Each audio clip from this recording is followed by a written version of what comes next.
Good morning students, welcome to this video session. I Yash Santwani from Shiv Jyoti Educational Group.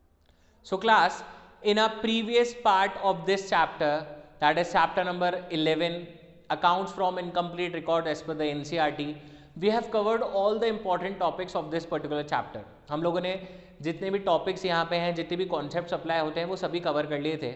But in this part of the video right now we are having some different kind of illustrations with us. हमारे पास में कुछ capital से related adjustments आ जाते हैं, उससे related कुछ illustrations हैं, उसको हम लोग कवर कर रहे हैं. And we are dealing with illustration number 9 and illustration number 10 of DK Goyal of this particular edition. So let's start with the illustration class. We are at page number 23.13. एक बार illustration देखते हैं. Power commenced business on 1st April 2014 with a capital of rupees 1 lakh. ये हम लोगों को opening capital दे रखी है, which he paid into bank opened for that purpose. On the same date, he bought furniture which cost rupees 20,000. And made purchases of goods worth rupees 65,000. तो अब आप देखिए, आप लोगों को जैसे जैसे इन्फॉर्मेशन दे रखी है, हम क्या करेंगे, हम यहाँ पे हमारी एक स्टेटमेंट ऑफ अफेयर्स हम लोगों को प्रिपेयर करना है. पर उससे पहले एक बार हम पूरा क्वेश्चन पढ़ लेते हैं, क्योंकि पैराग्राफ फॉर्मेट में तो ये चीज़ जानना बहुत ज़रूरी होता है ऐसे क्वेश्चंस में कि आपसे डिमांड क्या करी है, यानी कि कैलकुलेट क्या करना है आपको, उसके अकॉर्डिंगली ही आपको अपनी स्टेटमेंट्स प्रिपेयर करनी होंगी. ओके, तो आगे देखते हैं. On the same date, he bought furniture which cost rupees 20,000 and made purchases of goods worth rupees 65,000. He kept his books on single entry basis, that is your account from incomplete records. On 31st March 2015, stock was valued at rupees 83,000. अब आप देखिए, हमें अभी stock दे रखा है 31st March 2015 का, और हम लोगों ने बिजनेस स्टार्ट करा था 1 अप्रैल 2014 पे. तो यहाँ पे ध्यान देने वाली बात यह है क्लास कि ओपनिंग बैलेंसेस के साथ साथ क्लोजिंग बैलेंसेस भी आपको दे रखे हैं. Okay, let's start now. There were book debts amounting to rupees 34,000, of which rupees 2,000 represented debts which were irrecoverable. Creditors amounted to rupees 36,000 and bank passbook showed a balance of rupees 14,500. Class, ये सारी details हम लोगों को closing figures की दे रखी है. Is it clear? Next, Pawar withdrew 3 times from business for his private expenses. Each time he withdrew rupees 6,000. In addition, he used rupees 5,000 worth of goods from his shop. He took rupees 10,000 as loan from his wife on 1st of October 2014 at 15% per annum, but had paid no interest. यानी कि interest अभी भी देना बाकी है. Is it clear? Outstanding interest बन सकता है ये हमारा. He gave rupees 2,000 to his son from business which he omitted to enter. वो उसको एंटर करना भूल गए. Now, अब आएगी मेन बात जो आपसे पूछी गई है, that is you are required to prepare a statement showing profit or loss in the business for the year ending 31st March 2015 from the above information. यानी कि क्लास आपको profit and loss account prepare करना है on the date 31st March 2015. Closing date का profit and loss prepare करना है just to calculate the amount of the profit by using the above information. Clear है बात? ठीक है. इसके लिए क्लास आप देखिए, हम लोगों ने एक स्टेटमेंट ऑफ अफेयर्स भी प्रिपेयर करा है यहाँ पे, जो कि 31st March 2015 का है.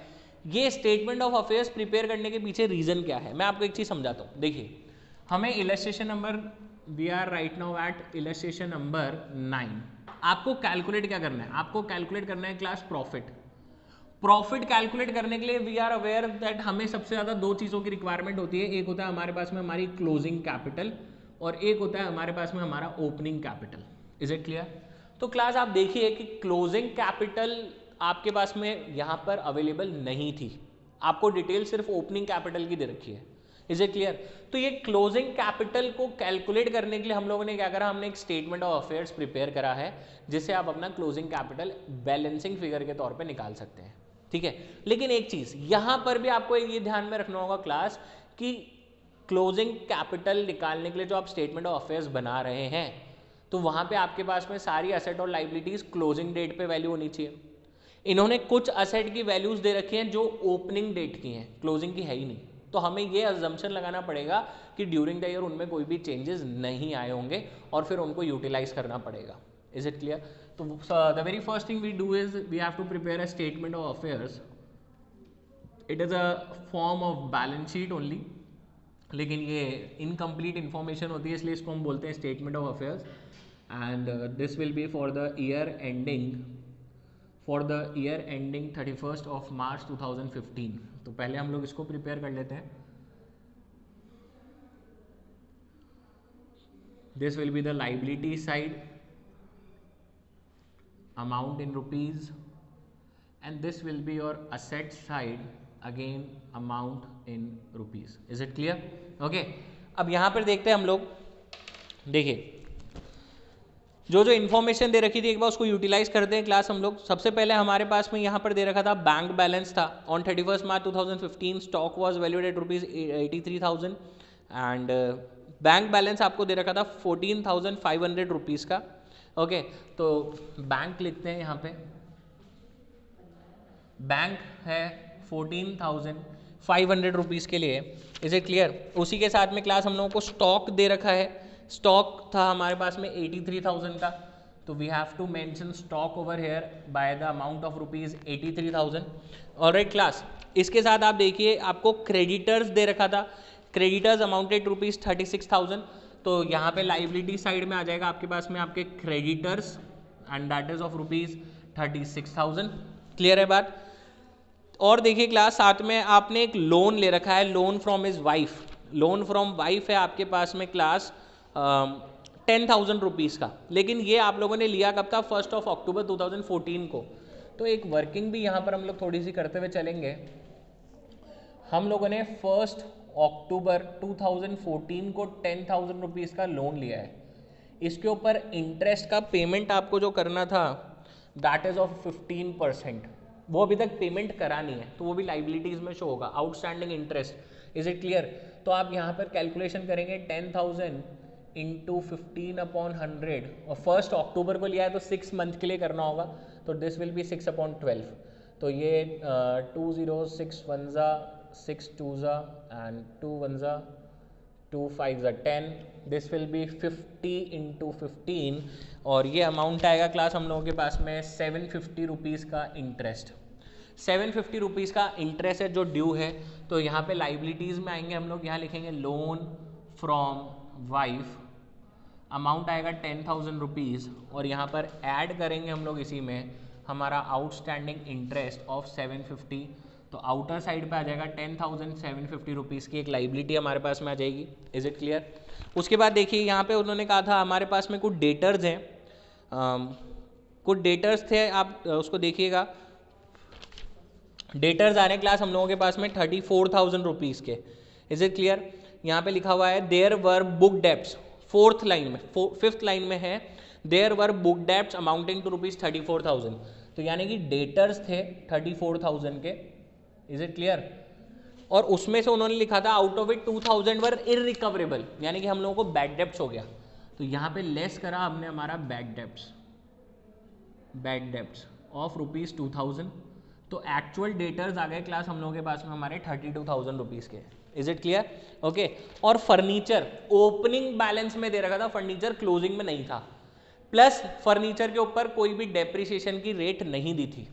अगर डेप्रिसिएशन देते तो हम लोग उस डेप्रिसिएशन को पहले डिडक्ट करते, फिर हम फर्नीचर का क्लोजिंग बैलेंस यहाँ पे लिखते हैं.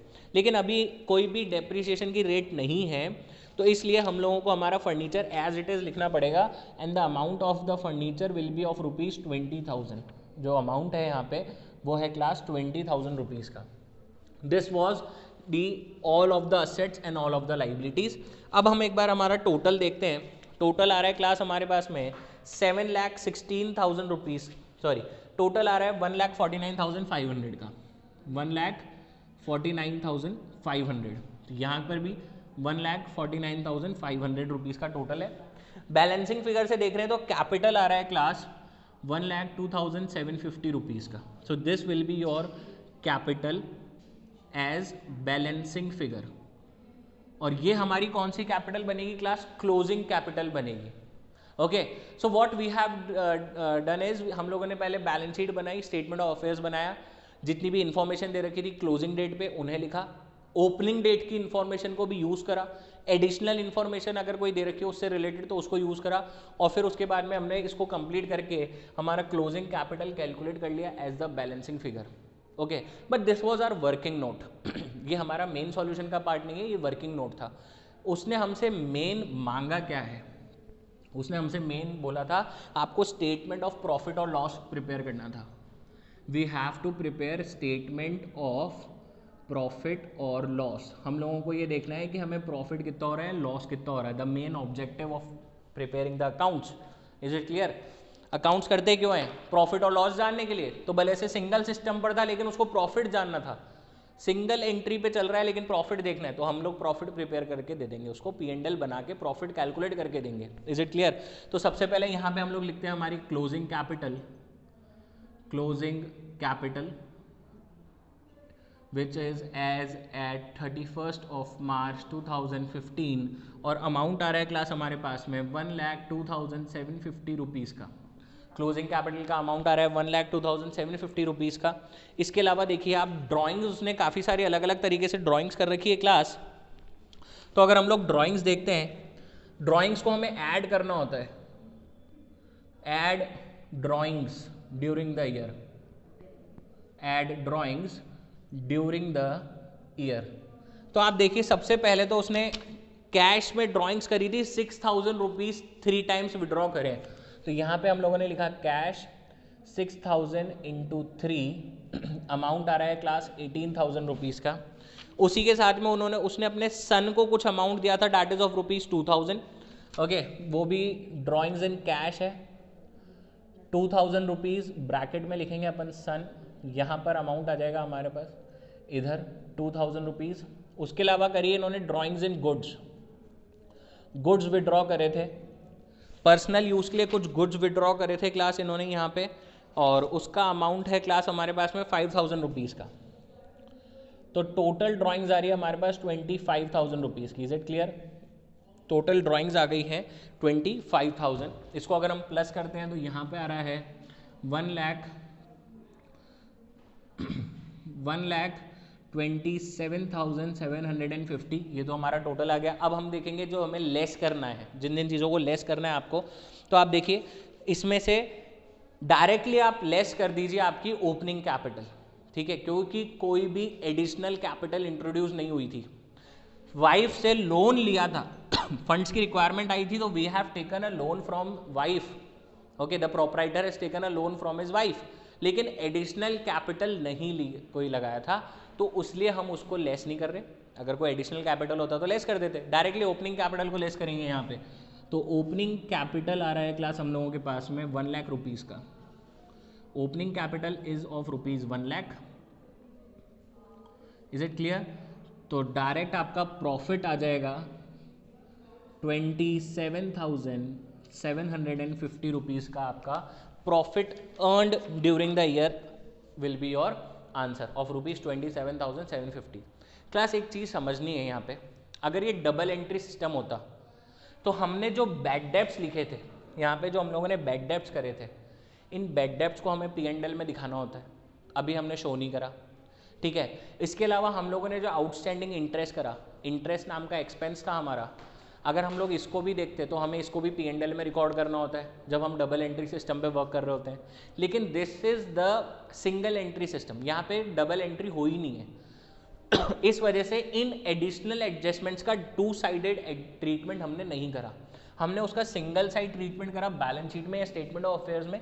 और ये जो क्लोजिंग कैपिटल निकाला है इसमें ये दोनों चीज़ें एडजस्ट हो गई, इसलिए उसको P&L में वापस से एडजस्ट नहीं करना पड़ा।